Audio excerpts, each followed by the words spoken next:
محترم حضرات، السلام علیکم ورحمۃ اللہ وبرکاتہ۔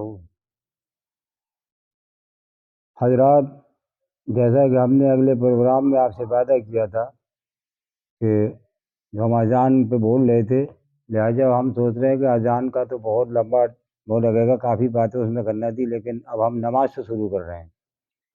اور آپ اس میں یہ دیکھیں کہ جہاں کہیں بھی بلاؤ ہوتا ہے آپ حضرات کا، میرا تمہارا کسی کا، تو ہر جگہ جانے سے پہلے اس کا انتظام ہوتا ہے۔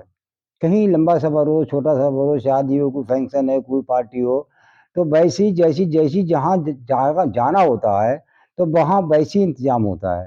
تو اسی طرح سے ہی ہمارے اعلان ہوتا ہے، مسجد سے ہمیں بلاوا ہوتا ہے وہاں جانے کا، تو ظاہر سی والی بات ہے کہ وہاں جانے کے لیے، مسجد میں جانے کے لیے بھی تیاری کرنا ہے۔ اور تیاری سے مراد ہے کہ اگر ہمیں غسل کی ضرورت ہے غسل کریں گے، وضو کی ضرورت ہے وضو کریں گے، لباس کی ہے لباس سنبھالیں گے اپنا۔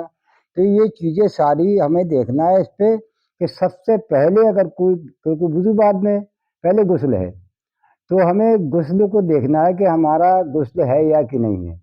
تو اب غسل کے بارے میں ہم تھوڑا سا آپ لوگوں کو سمجھا دیں، تاکہ لوگ جو نہ جاننے والے ہیں ان کو پتہ چل جائے کہ یہ غسل کا طریقہ ہے۔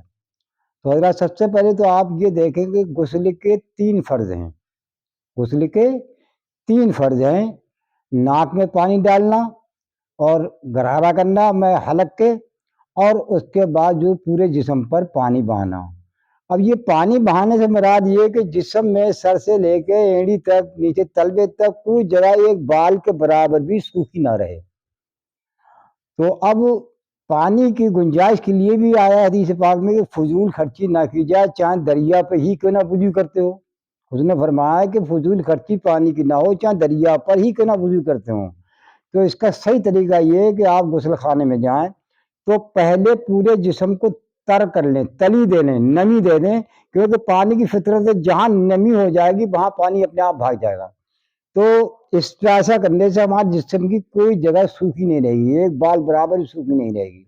اب ہمیں پہلے اپنے ہاتھ دھونا ہے، اس کے بعد میں اگر غسل کی ایسی ضرورت ہے تو ہمیں پھر جو ہے ناک میں پانی ڈالنا ہے اور حلق میں غرارہ کرنا ہے، اور پھر پہلے نیچے کا دھڑ صاف کرنا ہے، ٹونی سے نیچے کا پورا صحیح طریقے میں پانی بہانا ہے۔ اس کے بعد میں، حالانکہ یہاں پر وضو فرض نہیں ہے، لیکن اچھا یہ کہ نماز میں پڑھنا ہے تو نماز کی نیت سے وضو کر لیا جائے۔ نیت وہاں منہ نہیں چلانا ہے، بات نہیں کرنا ہے زبان سے، دل میں ارادہ کرنا ہے نیت کا کہ ہم نماز کے لیے وضو کر رہے ہیں۔ تو جیسے پورا وضو ہوتا ہے، وضو کے بارے میں ہم بعد میں بتائیں گے، اس کے بعد میں جو غسل کا ہم بتا رہے ہیں، تو پھر جو پورا وضو کرنے کے بعد میں اب اپنے جسم میں ہم نے نمی دے لی، تو پہلے دائیں سانے پہ 3 بار پانی، پھر بائیں سانے پہ 3 بار پانی، اور ایسا پانی ڈالا جائے کہ بغلوں کے اندر بھی پانی کا بہاؤ ہو جائے۔ تو اس طرح سے 3 بار ہم جب پانی ڈال چکے ہیں تو ہمارا انشاءاللہ اللہ کے فضل سے غسل ہو گیا۔ اب ملنا ملانا ہے، کتنی دیر تک آپ ملتے رہیں، کتنا ملنا ہے، رگڑنا ہے، کوئی وغیرہ مطلب زیادہ ٹائم میں نہایا ہے تو اس کو رگڑ لو، وہ تو الگ بات ہے، لیکن یہ تمہارا غسل ہو گیا اللہ کے فضل سے۔ تو یہ نماز کے لیے ہمارا غسل ہو گیا۔ اب اگر فوراً جانا مسجد میں جب نماز پڑھنے کی، تو یہی وضو جو ہے آپ کی نماز کے لیے کافی ہے، ورنہ اگر کسی وجہ سے وضو حدث ہو گیا، وضو ٹوٹ گیا، تو اس کے بعد میں تمہیں وضو نیا کرنا پڑے گا نماز کے لیے۔ تو یہ تو رہا غسل کا طریقہ، مگر دھیان یہ رہنا ہے کہ جسم کی میں بال کی جڑ سے لے کے کوئی جگہ ہماری سوکھی نہ رہنا چاہیے، تو یہ ہے غسل۔ اور اب رہا وضو، تو وضو میں ہوتے ہیں 4 فرض۔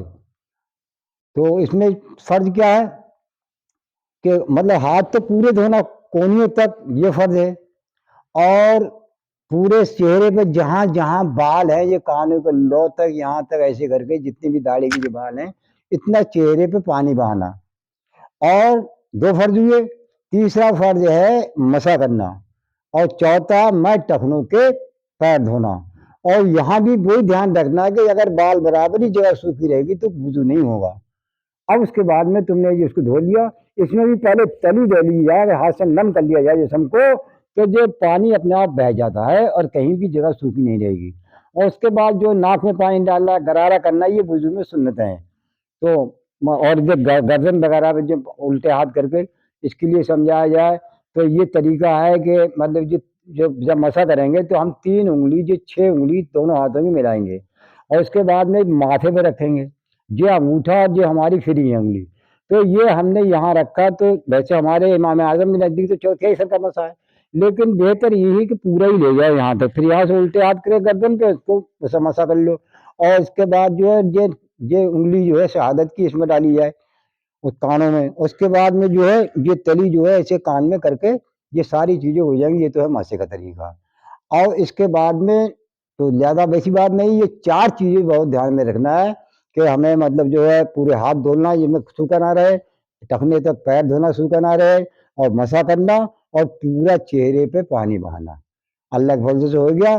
اب انشاءاللہ تعالی اب ہم نماز کے بارے میں کل سے شروع کریں گے۔